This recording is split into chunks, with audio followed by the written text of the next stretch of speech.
नमस्कार। मैं लीना महेंद्रे और आप मेरा चैनल देखेंगे आज से, जिसका नाम है राष्ट्र चेतना। मैं ये कार्यक्रम 8 बजे शाम को हर दिन लाइव किया करूंगी और इसमें राष्ट्र के बाबत कई सारी बातें आपसे साझा करने की हैं। तो आप देखें और यदि लाइक करें तो जरूर इसके विषय में ईमेल से, फोन से, अन्य पद्धतियों से मुझ तक अपना संदेश अवश्य पहुंचाएं। किस अन्य टॉपिक को आप चाहते हैं वो भी बताएं। इस कार्यक्रम में हर दिन मैं कुछ अलग अलग विषय लिया करूंगी, तो उनके बाबत जो मेरा प्लान है वो मैं अगली बार आपके साथ साझा करूंगी।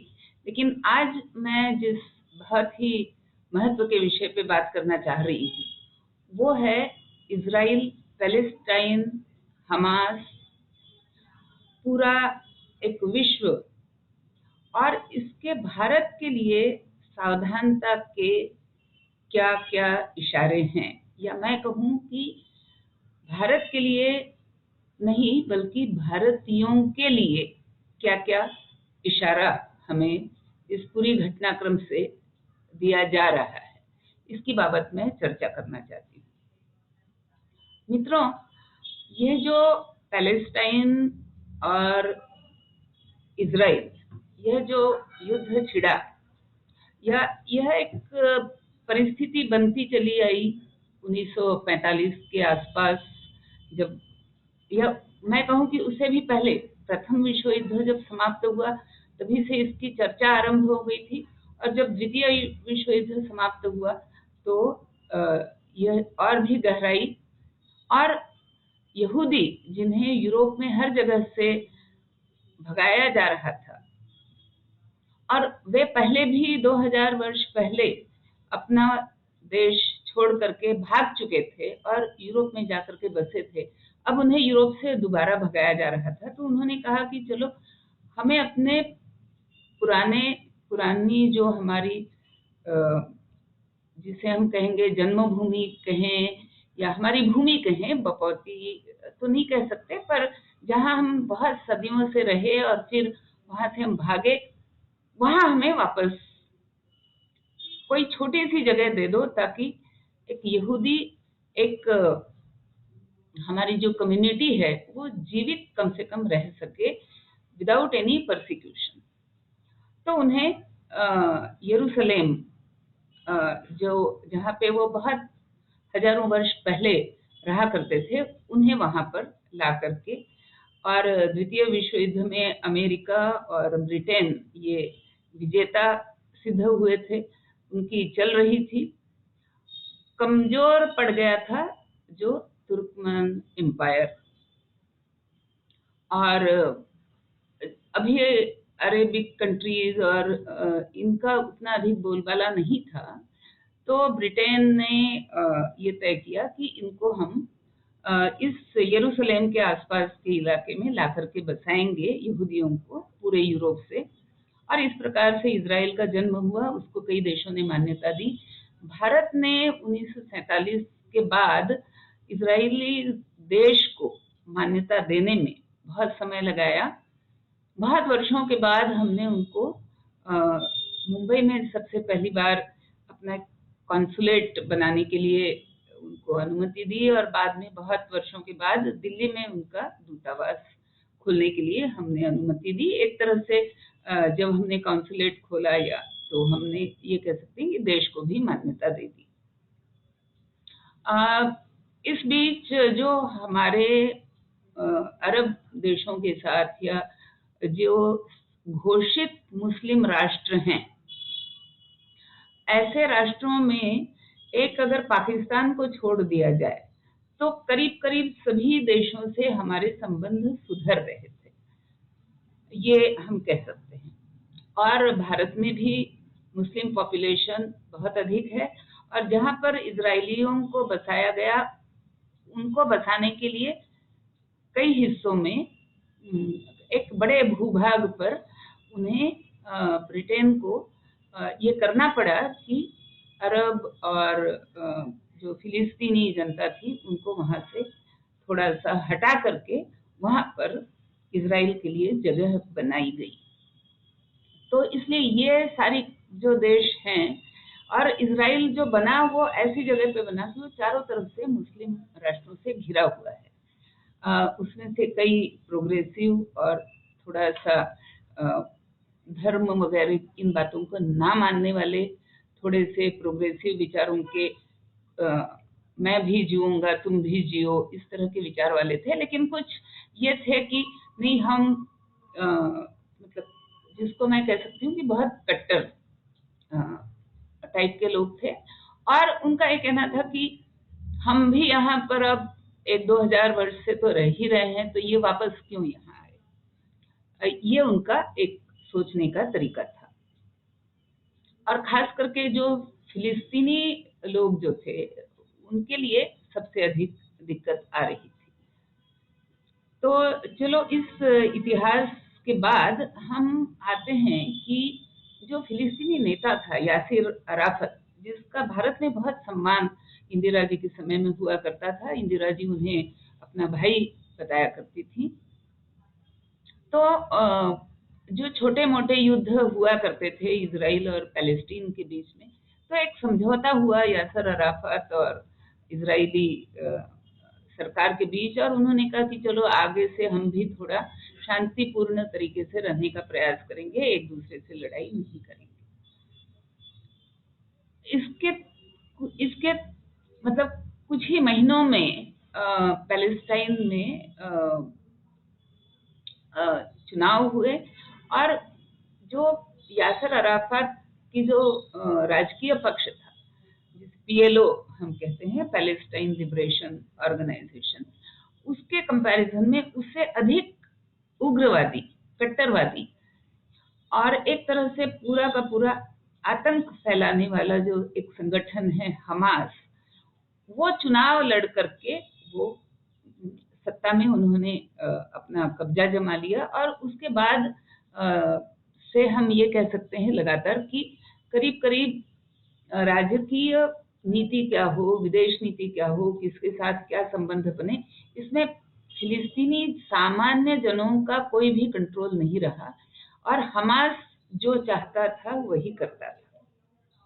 खास करके इजराइल के विषय में जो भी नीति बननी है वो हमास के कहने से ही बनेगी, उसमें आम फिलिस्तीनी नागरिकों का कोई भी से या उनका कोई भी पक्ष नहीं होगा। ये स्थिति हो गई थी।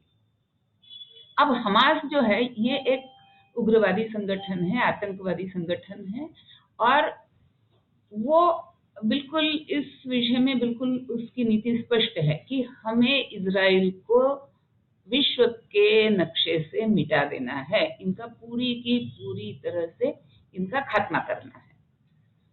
तो उन्होंने 2-3 बार छोटी मोटी लड़ाइयाँ पैलेस्टीन इजराइल के साथ करी भी, लेकिन एक बड़ा आक्रमण उन्होंने इजराइल पर किया करीब 2-3 वर्ष पहले, और उस समय उन्होंने कई मतलब भारी मिसाइलें वगैरह वगैरह दागी, लेकिन इजराइल के पास जो उनकी एक सुरक्षा प्रणाली है हवाई हमले रोकने के लिए, जिसको आयरन डोम के नाम से जाना जाता है, तो उस प्रणाली के कारण हमास का हमला उतना यशस्वी नहीं हुआ, लेकिन फिर भी वो कई दिनों तक चला।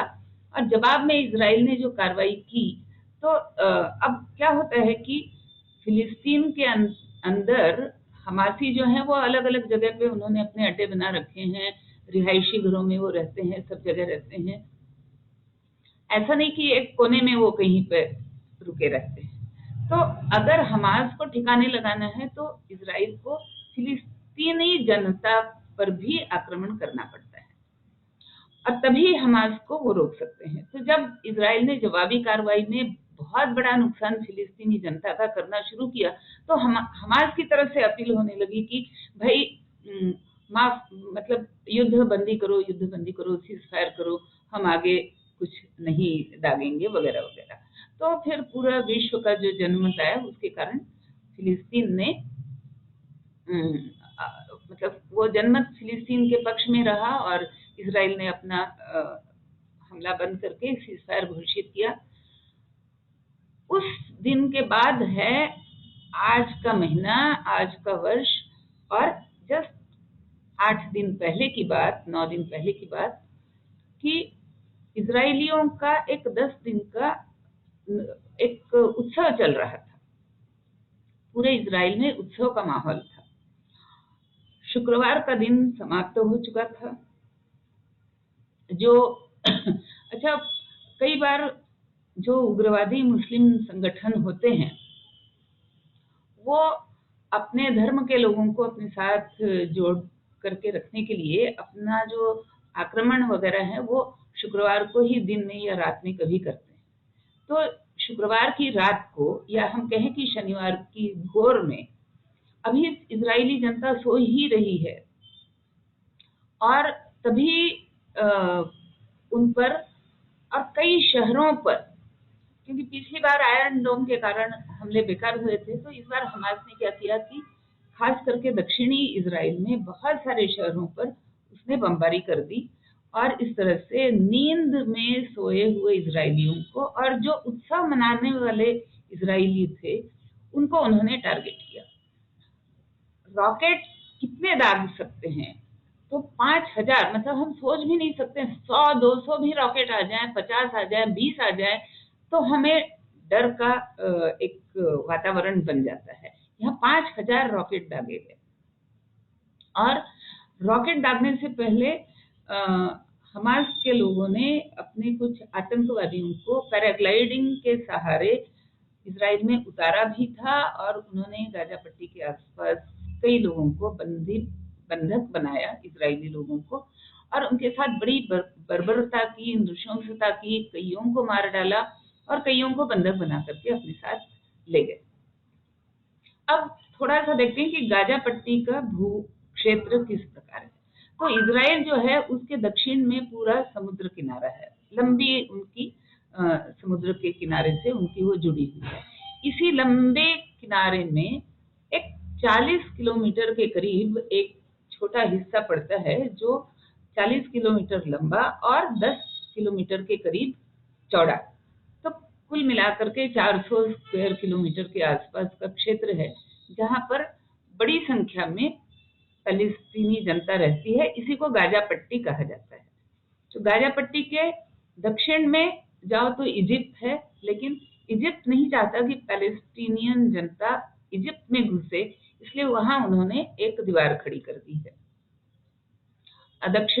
पश्चिम की दिशा में जाओ तो गाजा पट्टी वाले फिलिस्तीनियों के लिए पश्चिम में समुद्र है, उत्तर में और पूर्व में उनके लिए इजराइल है, और बीच का एक बहुत बड़ा इजराइल देश का क्षेत्र छोड़ करके, और अगर हम पूर्व की तरफ जाते हैं तो वहां पर वेस्ट बैंक के नाम से और एक पैलेस्टीनियन लोगों के रहने का एक बहुत बड़ा ठिकाना है। उसके पूर्व में फिर हम जॉर्डन, सीरिया वगैरह उन देशों की तरफ जाते हैं, वो भी सारे मुस्लिम देश हैं।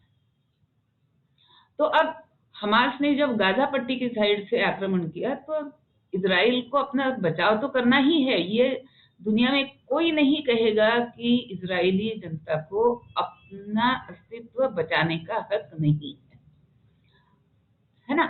केवल मुस्लिमी देश ये कह सकते हैं, या हमास कह सकता है, या उग्रवादी जो संगठन है वो कह सकते हैं कि इजराइल का नामो निशान मिटा देना चाहिए, वरना सभ्य समाज का कोई व्यक्ति ऐसा नहीं कहता है। तो जब इतना बड़ा संकट इजराइल पे आया, इतना बड़ा आक्रमण हुआ, इतने लोग उनके बंधक बने, इतने लोग मारे गए, तो इजराइल ने कहा हमें तो अपने अस्तित्व को बचाने के लिए हमास को समाप्त करना ही है। लेकिन हमास को ढूंढना कैसे जाए, कहाँ कैसे उनको खत्म करना भी हो, तो फिलिस्तीनी जनता पर आक्रमण किए बगैर हमास को समाप्त नहीं किया जा सकता। अब मित्रों देखिए, इसमें अगर मैं फिलिस्तीनी जनता के हिसाब से विचार करूं तो मैं ये देखती हूँ चित्र कि ये फिलिस्तीनी जनता है जो हमास के सामने तो हतबल है। हमास उनसे पूछ करके इजराइल पर आक्रमण नहीं करता है। पहले भी एक बार हमास के आक्रमण के कारण फिलिस्तीनी जनता को बहुत बड़ा नुकसान, हिंसा या रॉकेट के हमले, आगजनी इत्यादि झेलनी पड़ी थी। लेकिन फिर भी जब हमास को इजराइल पर आक्रमण करना होता है तो फिलिस्तीनी जनता से ये नहीं पूछता है कि क्या मैं इजराइल पर आक्रमण करूं। जब प्रति आक्रमण होगा तो उसका जो खामियाजा है, उसका जो पूरा जो उस आक्रमण का पूरा जो खतरा है, संकट है, वो सारा फिलिस्तीनी जनता को ही झेलना पड़ेगा। लेकिन फिलिस्तीनी जनता हमास को नहीं रोक सकती कि तुम इस तरह से इजराइल में शांति भंग ना करो, क्योंकि इस तरह से शांति भंग करने से हम पर खतरा होता है। ये बात फिलिस्तीनी जनता हमास से नहीं कह सकती। वो गुहार लगाती है पूरे विश्व को, और फिर विश्व गुहार लगाता है इजराइल को कि भाई फिलिस्तीनियों को बचाने के लिए कुछ तो करो। तो कुछ तो करने का मतलब कि अगर तुम अभी के अभी गाजा पट्टी पर आक्रमण करके हमासियों को उनका नामो निशान मिटा देने के लिए तुम तैयार भी हो तो भी रुको, फिलिस्तीनी जनता को वहां से सेफली निकलने दो। तो इस तरह से इजरायली जनता पर ये एक कायम प्रकार से दबाव बना रहता है, खतरा बना रहता है कि वो कुछ भी ना करें या हमास के आक्रमण को वो झेलते रहें। चल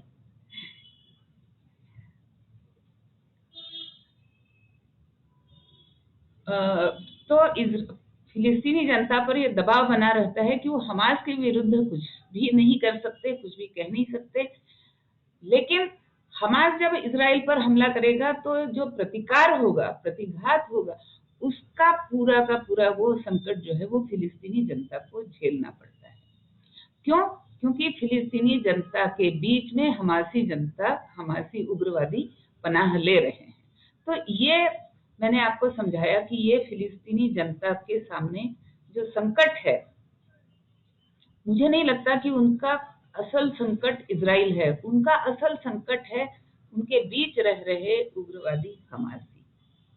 अब मित्रों, मैं चाहूंगी कि इस बात की तुलना हम भारत के साथ, भारतीयों के साथ करें, क्योंकि भारत में भी हिंदू हैं, मुसलमान हैं, और ऐसा नहीं है कि हर हिंदू बंदूक तान करके मुसलमान के विरुद्ध खड़ा है या हर मुसलमान बंदूक तान करके हिंदू के विरुद्ध खड़ा है। लेकिन भारत में पीएफआई जैसे संगठन है, पहले जो सिमी हुआ करता था जिस पर बैन लगाया गया, तो ऐसे संगठन हैं जो हमास की बोली बोलते हैं। और जैसे हमास कहता है कि हमें इजराइल को पूरी तरह से दुनिया से मिटा देना है, वैसे ही ये पीएफआई, सिमी वगैरह, मुजाहिदीन, लश्कर तोयबा वगैरह, ये जो सारे भारत को चारों तरफ से घेरने वाले आतंकी संगठन हैं, ये हमेशा ऐसी भाषा बोलते हैं कि हमें तो गजवाए हिंद करना है, अर्थात हिंदुस्तान से हिंदुओं को सदा के लिए मिटा देना है। अब यहाँ भी जो सामान्य मुसलमान जन है भारत में रहने वाला, उसके सामने भी यही बात है कि जैसे फिलिस्तीनी लोग हमास के विरुद्ध आगे आकर के उन्हें रोकते नहीं हैं, उसी तरह से भारत के मुसलमानों को भी इस तरह के उग्रवादी मुस्लिम संगठनों के विरुद्ध कुछ भी कहने का उनको अधिकार या उनको वह स्वतंत्रता नहीं है। उनसे कहा जाता है कि भले ही तुम हमारी तरह उग्रवादी ना रहो, पर याद रखो मुस्लिम हो तो दो बातें तुम्हें करनी पड़ेंगी। इसके लिए उन पे बहुत दबाव बनाया जाता है। दो बातें, एक, अपने बच्चों को मदरसे में डालो ताकि हम उन्हें कट्टरवाद की तरफ ले जा सकें। दूसरा, जब भी इस तरह की कोई भी घटना होती है जिसमें कि हिंदू और मुसलमान एक दूसरे के आमने सामने खड़े हो जाते हैं, विरोध में खड़े हो जाते हैं, तब तुम्हें किसी भी मुसलमान के विरुद्ध, किसी भी मुस्लिम आक्रमण या आतंकवादी संगठन के विरुद्ध कुछ नहीं बोलना, और तुम्हें किसी भी तरह से हिंदू का कोई भी पक्ष नहीं लेना। तो ये इस दबाव में भारत की मुस्लिम कम्युनिटी हमेशा रहती है, और कहीं ना कहीं उसी कारण हिंदू कम्युनिटी भी उसी तनाव में रहती है कि अब अगर मेरे आसपास, मेरे बगल में कई मुस्लिम परिवार हैं और वो सारे के सारे मेरे से मेलजुल करके ही रह रहे हैं, लेकिन ये जो उग्रवादी संगठन उनके दिमाग में फितूर डाल देते हैं, वो फितूर किसके दिमाग में कब आएगा इसमें मेरा कोई वश नहीं है। तो फिर मेरा उनके साथ बर्ताव कैसा रहे, इसके लिए सारा हिंदू समाज भी टेंशन में आ जाता है। और जैसे हमने उमेश कोल्हे का केस देखा कि जब दूर कहीं टीवी पर चर्चा के समय कुछ बहस हुई और अचानक से सर तन से जुदा का नारा लगा, तो अचानक यहाँ एक छोटे शहर में रहने वाला उमेश कोल्हे का 15-20 वर्षों का जिगरी दोस्त मुस्लिम, उसने आकर के उमेश कोल्हे का सर तन से जुदा कर दिया। क्यों? क्योंकि नूपुर शर्मा के पक्ष में उसने अपना एक ट्वीट लिख दिया कि हाँ, मैं नूपुर का समर्थन कर रहा हूँ। तो इस तरह का जो प्रयास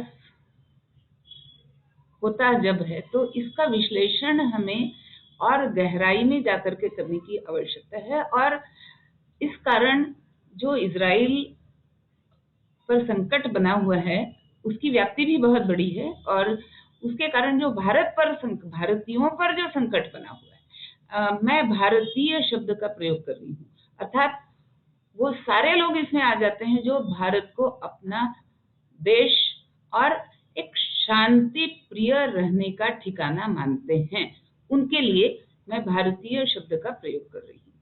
तो ये सारे भारतीयों के लिए भी बड़ा संकट है। इसका विश्लेषण हमें लगातार करते रहना पड़ेगा, बार बार करते रहना पड़ेगा। आज मैंने केवल इजराइल और फिलिस्तीनी की एक पार्श्वभूमि आपके सम्मुख रखी है। तो मित्रों, आज मैं यहाँ विराम करती हूँ। नमस्कार, वंदे मातरम, राम राम। जो जिसे भाई वो मेरे साथ उसी प्रकार से प्रति नमस्कार कहें और अपनी प्रतिक्रिया मुझे देते रहें। जय हिंद।